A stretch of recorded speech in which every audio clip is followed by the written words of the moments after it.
A la luz de las Escrituras, una exposición bíblica presentada por Misión Cristiana Elim en Madrid. Haz de la palabra de Dios una luz que alumbre tu caminar diario.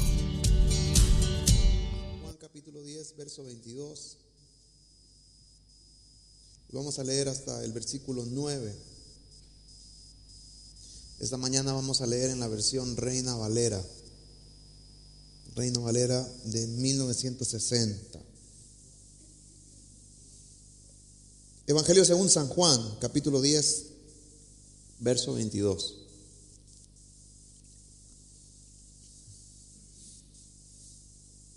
Antes de leer, oramos al Señor para que nos hable a través del consejo de su palabra. Así es que cerramos nuestros ojos y le pedimos al Espíritu Santo que nos acompañe esta mañana en la exposición de su palabra y que todos seamos bendecidos,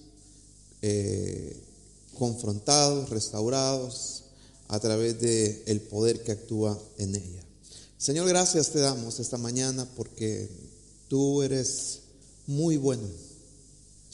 Cada domingo, Señor, que nos hacemos presente a este lugar, antes que nosotros estemos aquí, Señor, tú ya estás aquí esperándonos con tu palabra, con el alimento espiritual.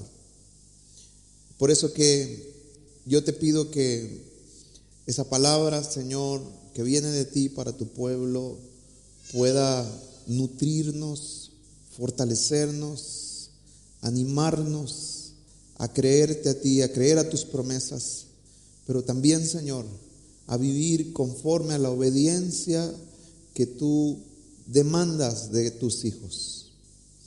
Señor, háblanos esta mañana, que nuestro corazón esté presto para oír, pero también para poner en práctica la palabra. En el nombre de Jesús te lo pedimos, Señor. Propicia, Señor, el milagro del nuevo nacimiento en aquellos que no te han conocido todavía. Tal vez conocen una religión, pero no tienen una relación contigo. Que hoy, esta mañana, por medio de tu palabra, Señor, sus corazones, sus almas, su espíritu, Señor, sea llamado a la vida. Y que tú, Señor, limpies pecados. Que tú, Señor, rompas cadenas. Y que tú, Señor, ilumines ahí donde hay oscuridad. En el nombre de Jesús, gracias. Amén y amén, Señor. San Juan capítulo 10 del verso 22 en adelante dice: se celebraba en Jerusalén la fiesta de la dedicación. Y era invierno, y Jesús andaba en el templo por el pórtico de Salomón. Y le rodearon los judíos y le dijeron: ¿hasta cuándo nos turbarás el alma? Si tú eres el Cristo, dínoslo abiertamente. Jesús le respondió: os lo he dicho y no creéis. Las obras que yo hago en nombre de mi Padre, ellas dan testimonio de mí. Pero vosotros no creéis, porque no sois de mis ovejas, como os he dicho. Mis ovejas oyen mi voz, y yo las conozco, y me siguen, y yo les doy vida eterna, y no perecerán jamás, ni nadie las arrebatará de mi mano. Mi Padre que me las dio es mayor que todos, y nadie las puede arrebatar de la mano de mi Padre. Amén. Tome su asiento.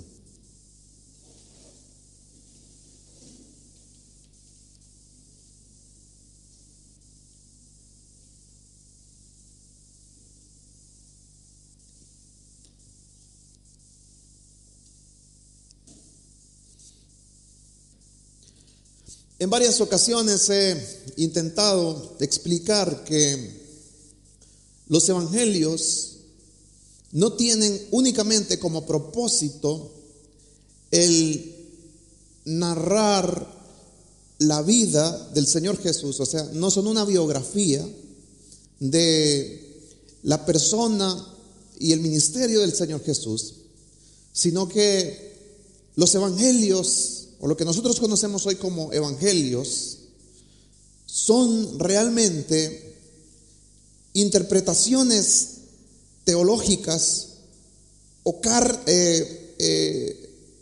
interpretaciones teológicas o cartas o escritos que tenían un fin. Cuando digo un fin, es que muchas de las cartas, y en este caso también los evangelios, fueron motivadas por sucesos que acontecían en la vida de la iglesia primitiva. Y el Evangelio de Juan es el más marcado con respecto a esto que le estoy diciendo. O sea, es un evangelio que tiene una intención teológica desde un inicio. Y la intención que busca es demostrar la deidad del Señor Jesús. Porque en ese tiempo, cuando el Evangelio de Juan fue escrito, había un debate dentro de la iglesia cristiana si Jesús era Dios o no era Dios, si en Jesús habitaba la plenitud de la deidad o no. Esto debido al gnosticismo. El gnosticismo es una corriente filosófica griega que comenzó a mezclarse dentro de la iglesia cristiana, y los griegos consideraban que entre el mundo de la materia y el mundo espiritual no podía haber una combinación, eran opuestos. Entonces, este pensamiento griego comenzó a hacer mella en la vida de la iglesia. Entonces, aquellos cristianos que provenían de este tipo de pensamiento, de la cultura griega, greco-romana, pues ellos comenzaron a decir, bueno, Jesús no podía ser Dios porque Dios es un ser espiritual. Entonces, Jesús no podía ser Dios porque Jesús era humano, o sea, era físico, era un ser que se puede palpar, que se puede tocar, perteneciente al mundo de la materia. Entonces se generó este debate y muchos creyentes comenzaron a dudar de este aspecto de la naturaleza divina del Señor Jesús. Y esto entonces produce varias de las que nosotros conocemos como cartas en el Nuevo Testamento, pero también este evangelio, el Evangelio según San Juan, que desde un inicio es una defensa de la deidad de Jesús, ¿no? Así comienza Juan: en el principio era el verbo, y el verbo era con Dios, y el verbo, dice, era Dios. O sea, lo deja así claro desde el inicio. Entonces, uno puede ver ahí que el objetivo de los escritores del Evangelio de Juan, el objetivo principal no era solamente narrar las historias del Señor Jesús, sino que había algo mucho más profundo. Y los evangelios son elaboraciones precisas. O sea, no es que ellos agarraron historias y las fueron poniendo una tras otra, sino que son elaboraciones meticulosas. Es un trabajo teológico impresionante. Y este evangelio de Juan, le vuelvo a decir, es una elaboración hermosa de la defensa de la naturaleza divina del Señor Jesús. En el evangelio de Juan, uno encuentra cómo el número 7 está marcado en la vida de Jesús. En la concepción judía, el 7 era el número de Dios, era el número de la divinidad, era el número de la plenitud. Esto debido a que, como usted sabe, Dios descansó en el séptimo día. Y para los judíos, la semana terminaba en el día sábado, ¿no? A diferencia de nosotros que termina en el domingo, ¿no? Y comienza en el lunes. Para el judío la semana terminaba en el día sábado. Entonces, el día sábado era el día dedicado a Dios, porque era el día de Dios, el número 7. Entonces, este evangelio de Juan es un evangelio que es escrito en torno a este número, ya que encontramos 7 señales del Señor Jesús, 7 largos discursos que Jesús da y 7 fiestas a las que Jesús asiste. Juan, para los que han estado hace poco en el examen de bibliología que hicimos, los líderes, se acordarán que hablábamos como Juan, o los escritores de este evangelio de Juan, se niegan a utilizar la palabra milagros con respecto a los sucesos sobrenaturales que Jesús hace. La palabra milagros no aparece en el evangelio de Juan, sino que aparece la palabra señales o signos.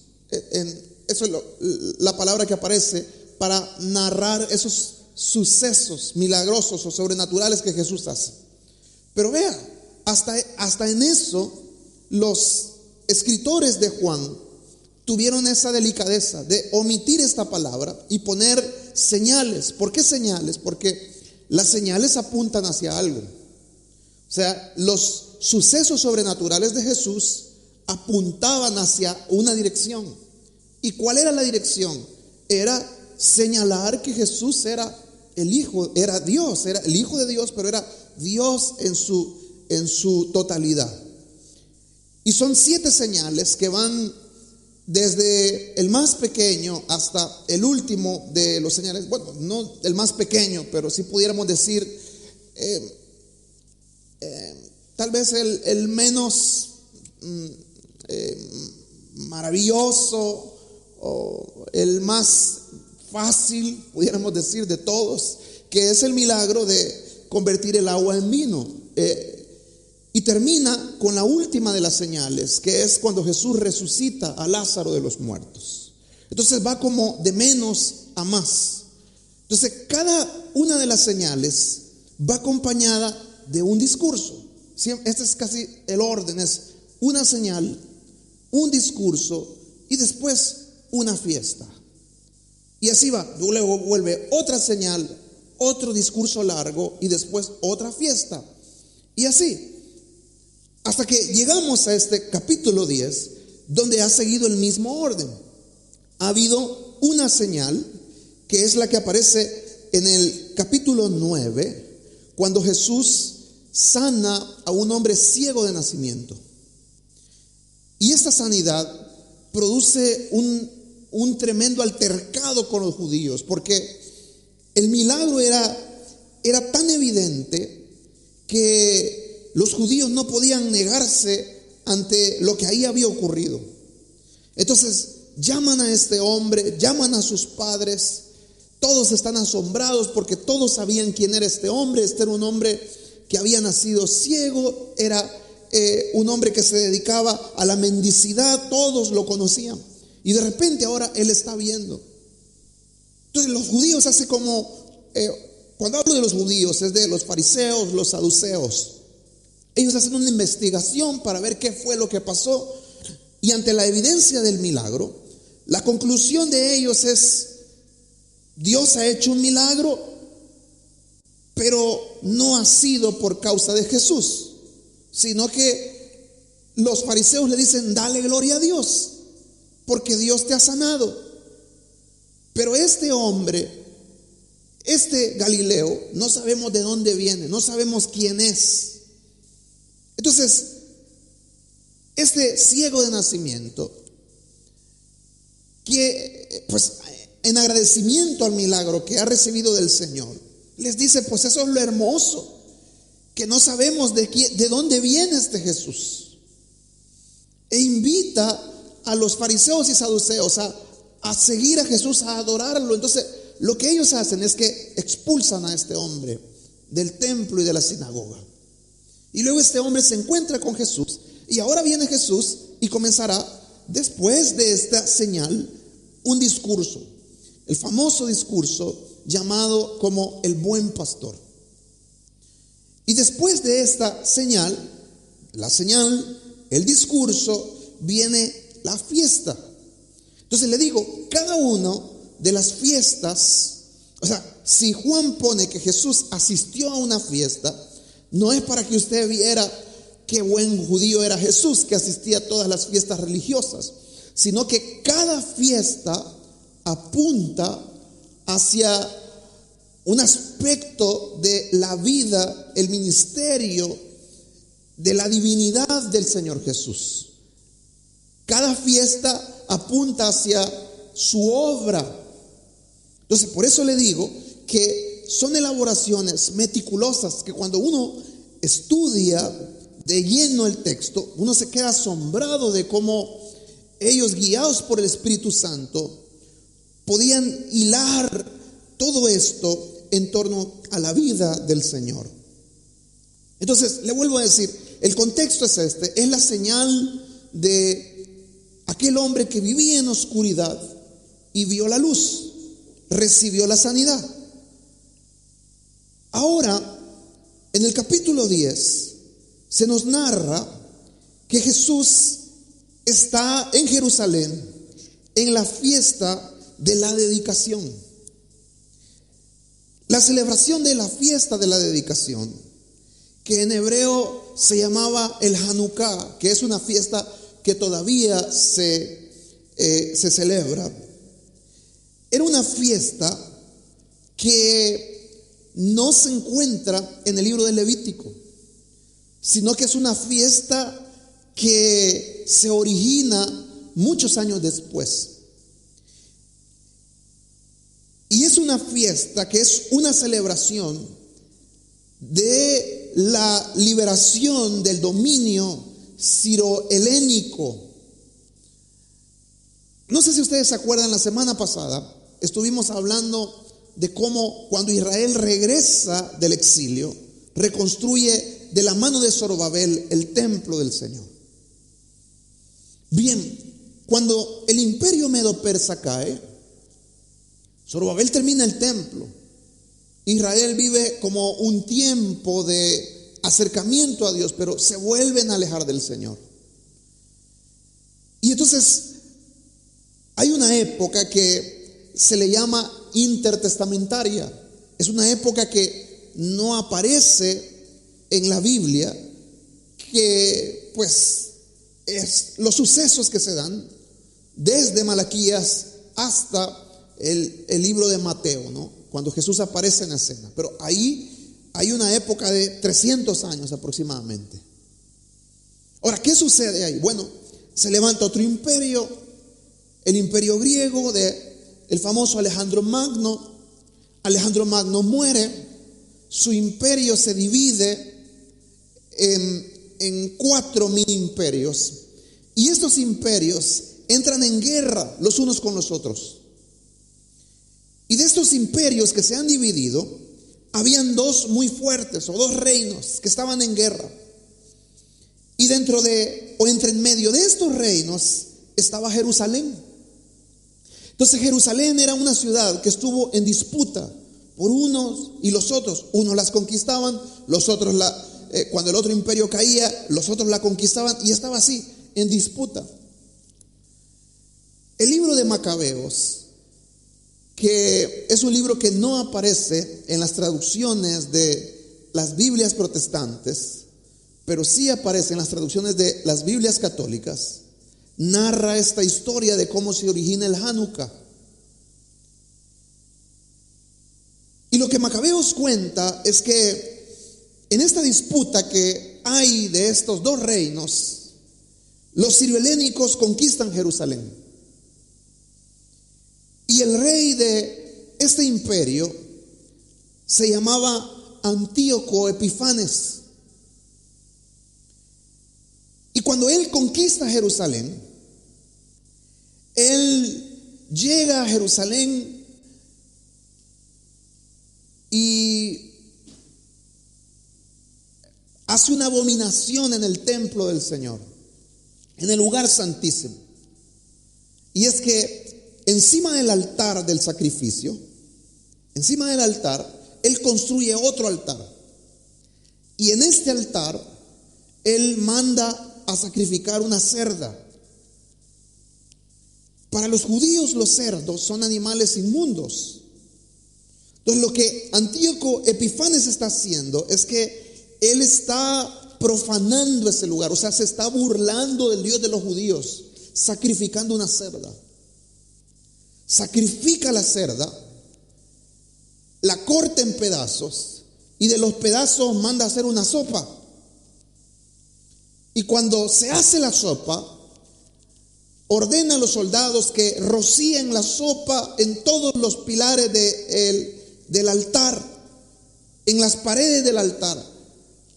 Y entonces él viene y dedica el templo que Zorobabel había construido, lo dedica a Zeus, que era el dios de ellos. El santuario estaba desolado. Antíoco Epifanes derribó el altar, se llevó las riquezas que habían en el templo y dejó la casa del Señor totalmente desolada. Pero 2 años después se levanta un hombre llamado Judas Macabeo, y por eso es que se llama así el libro, Macabeos. Y este Judas Macabeo vuelve a tomar la ciudad, y al tomar la ciudad de una manera milagrosa, o sea, con un pequeño ejército, ellos logran vencer al reino de Antíoco Epifanes.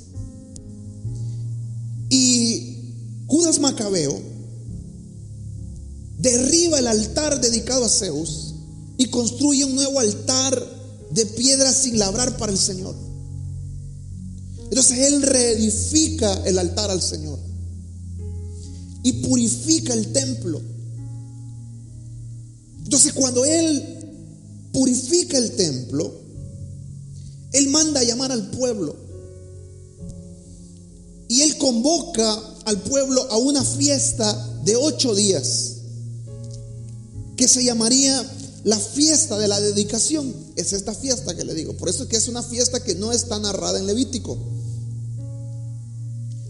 Pero Juan dice que Jesús se hizo presente a esta fiesta. O sea, es la única fiesta no escrita en Levítico a la que Jesús se hace presente. ¿Por qué razón? Porque esta fiesta, la fiesta de la dedicación, también se le llamaba la fiesta de las luces. Esta fiesta se celebraba, comenzaba en el 25 de Kislev, que es lo que nosotros conocemos como el 25 de diciembre. Y era una fiesta de 8 días en la que el pueblo conmemoraba esa dedicación que Judas Macabeo hace del templo del Señor nuevamente a Dios.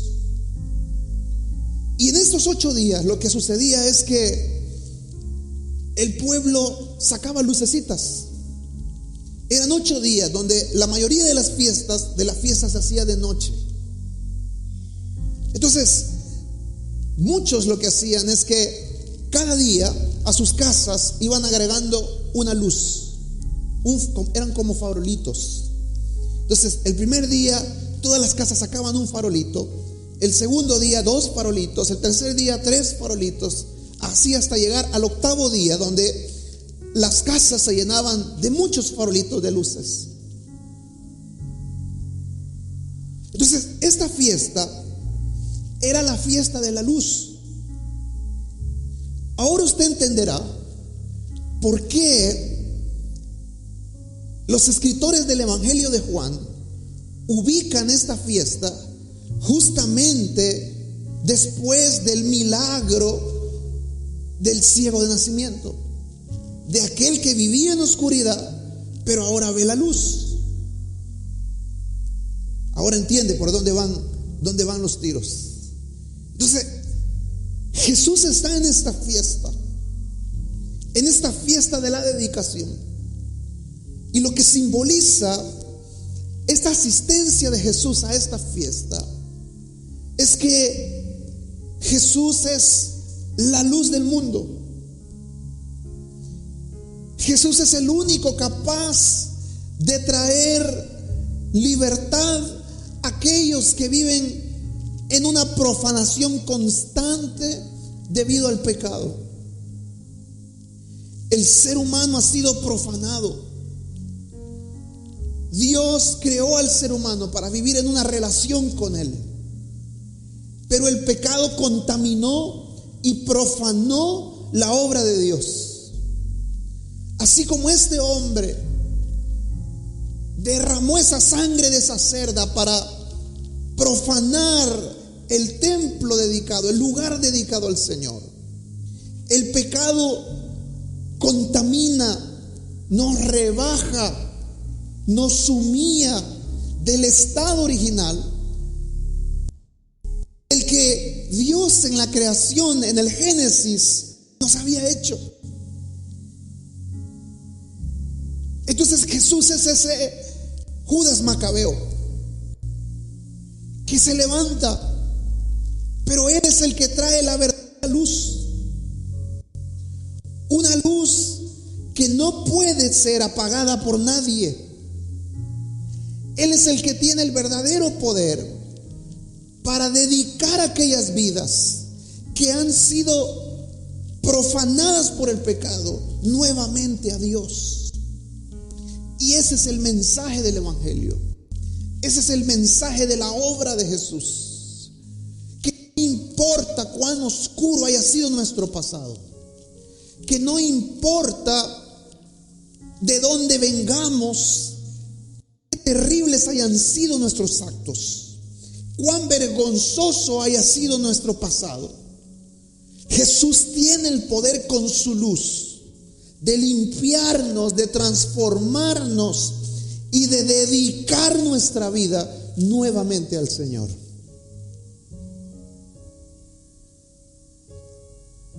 ¿Cómo hace eso el Señor? ¿Cómo dedica Él nuestras vidas al servicio del Padre?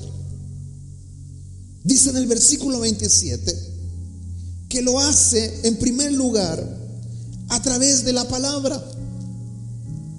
Porque los judíos vienen y le preguntan: dinos, ¿eres tú el que había de venir? ¿Eres tú el Mesías o no? Y Jesús les dice: ya se los dije, pero ustedes no van a creer. Y no van a creer porque a ustedes no les ha sido revelada la verdad. Vosotros no creéis porque no sois mis ovejas. Pero aquellos que han sido ovejas del Señor, aquellos que han sido llamados al redil, han sido dedicados a Dios. ¿Y cómo hemos sido nosotros dedicados a Dios nuevamente? A través de la palabra. Porque así dice el verso 27: mis ovejas oyen mi voz.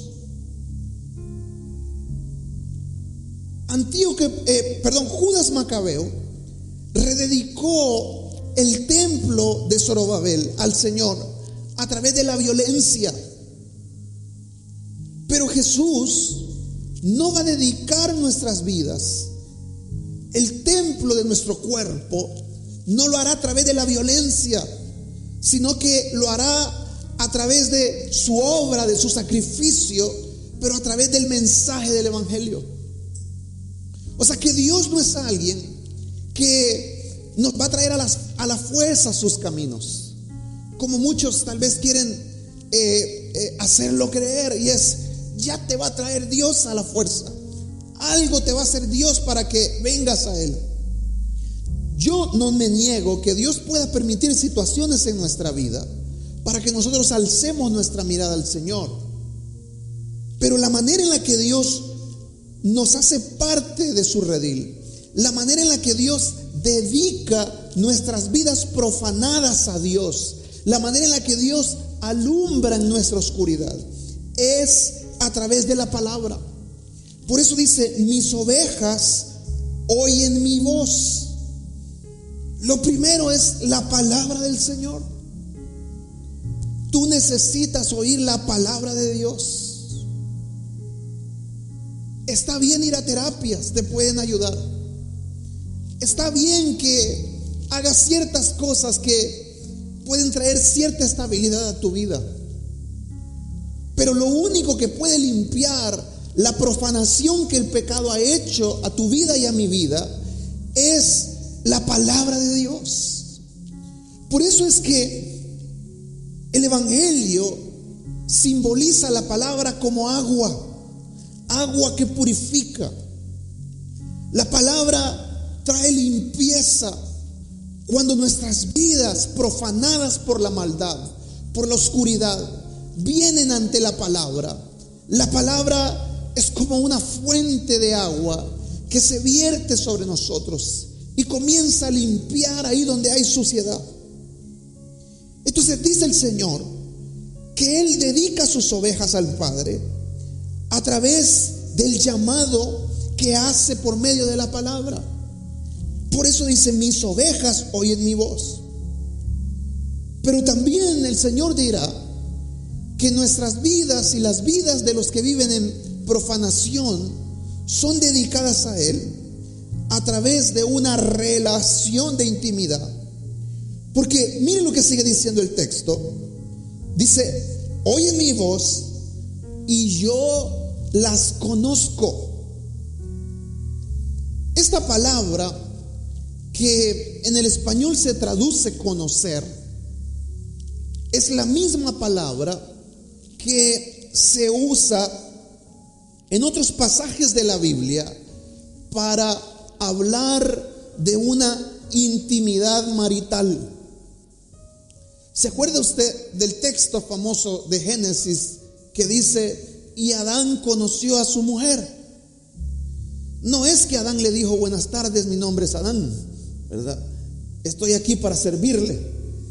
Sino que el texto lo que quiere decir es que Adán se allegó a su esposa, tuvo una relación de intimidad sexual con su esposa.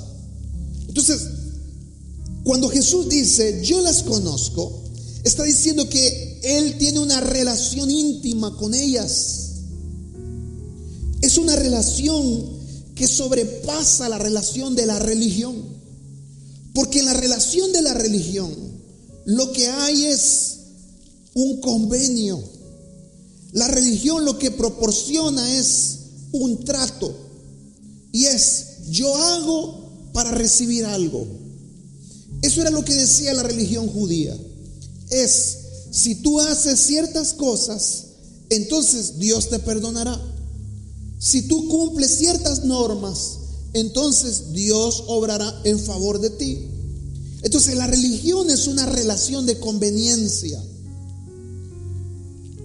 Alguien aquí fue en algún momento, o tal vez es todavía, católico romano, ¿verdad? Varios fueron católicos romanos, pero usted sabe que en el catolicismo romano se da mucho esto, y es, por ejemplo, cuando llega la Semana Santa, es: yo me voy a cargar un trono toda la semana, o me voy a hacer una penitencia. Otros dicen: me voy a ir de rodillas de aquí hasta tal lugar. Pero no es que la persona lo haga porque ama a Dios y porque a Dios le agrada ver nuestras rodillas peladas ahí sangrando, y que ese Dios le agrada la sangre, sino que esa gente lo hace porque dice: yo voy a cumplir una penitencia para que Dios me dé algo. Entonces es una relación, la relación de la religión, como un matrimonio de conveniencia. Es: yo me caso contigo, pero tú me tienes que dar algo a mí. Pero Jesús dice que en ese trabajo de la dedicación que Él hace a nuestras vidas, Él no busca nada de nosotros, sino que todo lo contrario, Él lo que quiere es que le conozcamos a Él, que nos acerquemos a Él, que seamos parte de una relación íntima, diaria, personal con Él. Algo que trascienda las cuatro paredes de la iglesia, algo que trascienda el momento del culto, el momento del servicio. Jesús quiere caminar día a día con nosotros. Entonces, ¿cómo dedica Jesús nuestras vidas profanadas? Primero, a través de la palabra, y en segundo lugar, a través de una revelación de cómo es Él. Si nosotros no conocemos más a Jesús, es porque no queremos. Porque Jesús quiere que nosotros le conozcamos. Y no así dice el texto: pues yo las conozco, yo me revelo a ellas, ellas me conocen a mí. Y después dirá el Señor Jesús: y me siguen. Pero note, primero a través de la palabra, en segundo lugar a través de una relación de intimidad, y ahora en tercer lugar a través del discipulado. Porque se dice el verso 27, y me siguen. Cuando nosotros venimos a Cristo, conocimos la luz. Nuestra vida profanada por el mal es dedicada al Señor. La palabra nos limpia. Comenzamos a conocer a Jesús. Pero este conocer a Jesús también implica un compromiso.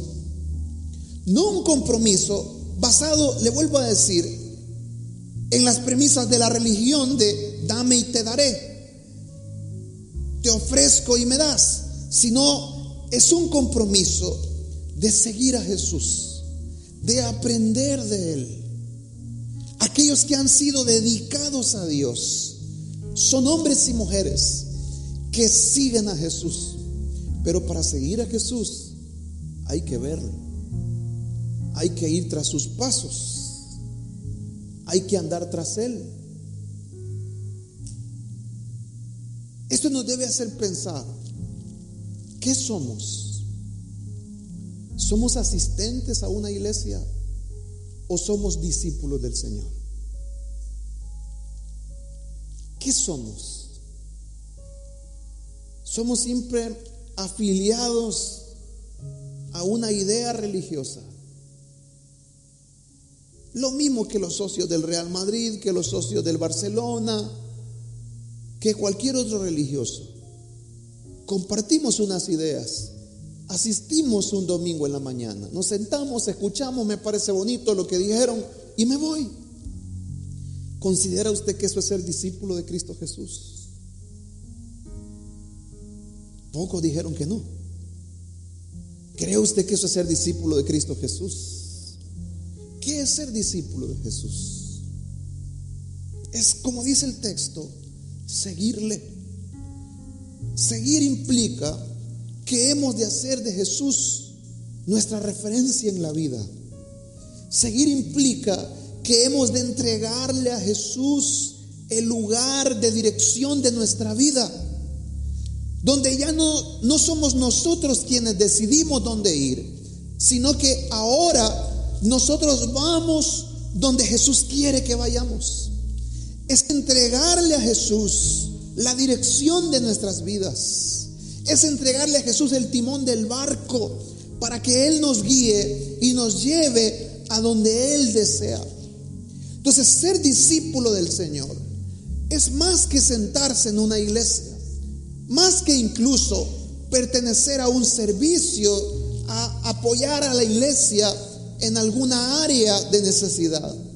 Seguir a Jesús implica que, como dice la palabra, Jesús sea el dueño y Señor de nuestras vidas, que Él sea el verdadero capitán de nuestras vidas.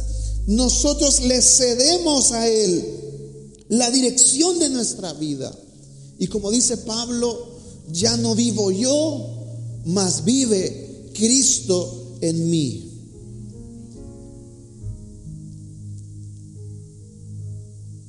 Entonces Jesús dedica nuestras vidas profanadas a Dios a través de la palabra, a través de una relación de intimidad, a través de una vida de discipulado y, por último, a través de una protección segura. Porque mire lo que dice el versículo 28-29: y yo les doy vida eterna, y no perecerán jamás, ni nadie las arrebatará de mi mano. Mi Padre que me las dio es mayor que todos, y nadie las puede arrebatar de la mano de mi Padre. Judas Macabeo rededicó el templo al Señor, e Israel lo celebró, instauró la Hanukkah. Pero ¿sabe qué pasó? Algunos años después, aproximadamente unos 370, 380 años después, el templo volvió a ser profanado. Ya no por los griegos, sino por los romanos. Lo destruyeron, lo invadieron, lo derribaron.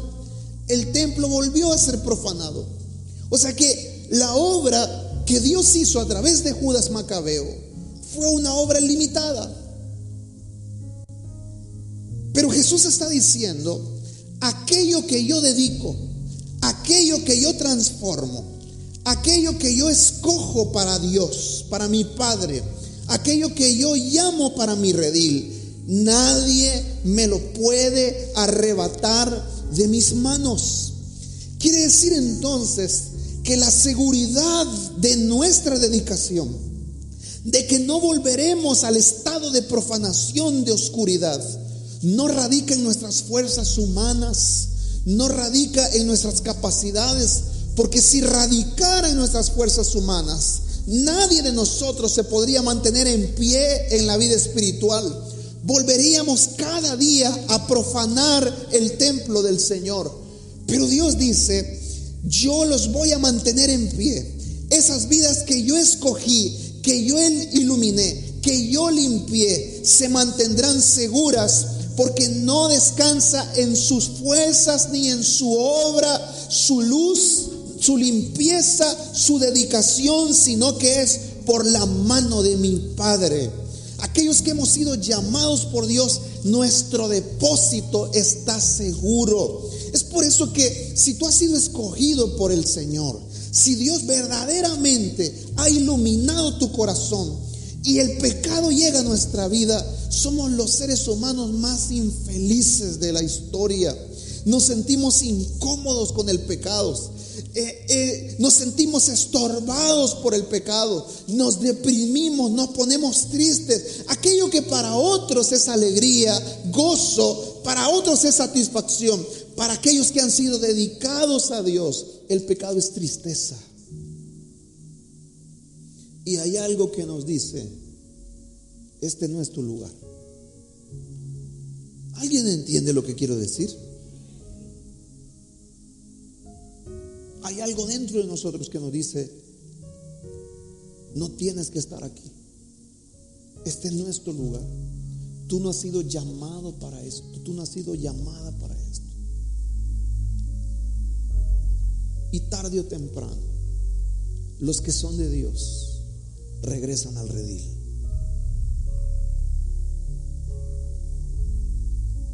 Porque los que están en las manos del Padre, nada ni nadie los puede arrebatar. Los que están en la mano de Dios, nada ni nadie los puede apartar. Por eso Pablo dirá en Romanos: ¿quién nos apartará del amor de Cristo?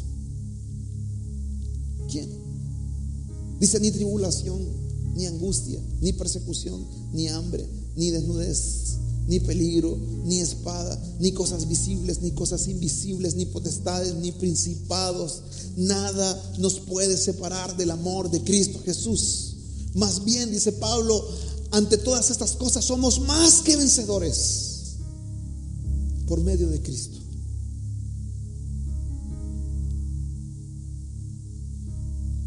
Jesús es esa luz que vino en nuestra oscuridad, en nuestro estado de profanación, y nos volvió a dar un sentido.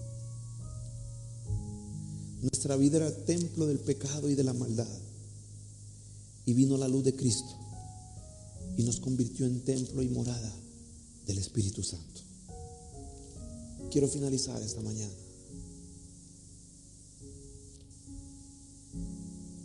El corazón del Evangelio es este: es no importa lo que seas, lo que hayas hecho, por muy profanada que esté tu vida por el pecado, si la luz de Cristo viene a ti, serás limpio. Si la luz de Cristo viene a ti, serás consagrado para el Señor.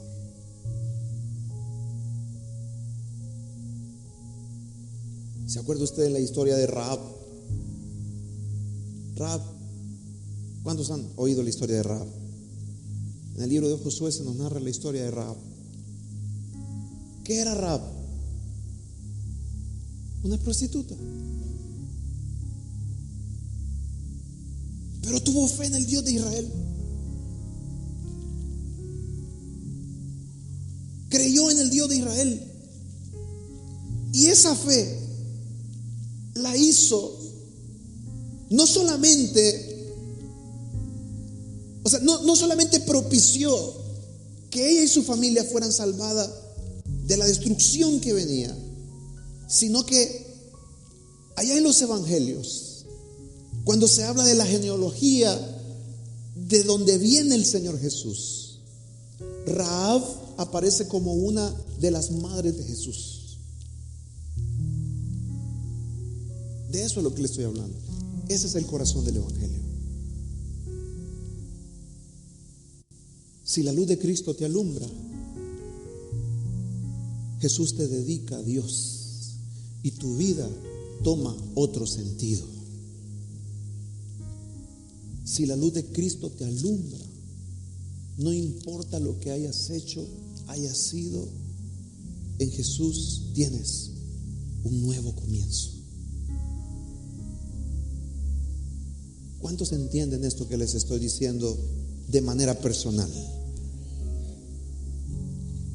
Que estábamos profanados por el mal, pero vino Jesús y nos dio un nuevo sentido. Derribó el altar a Zeus, derribó el altar al vicio, derribó el altar al sexo, derribó el altar al pecado, a la maldad, a la envidia, derribó el altar a la tristeza, lo que había, lo derribó, nos limpió, nos alumbró con su luz y dijo: Padre, esta casa la dedico para ti.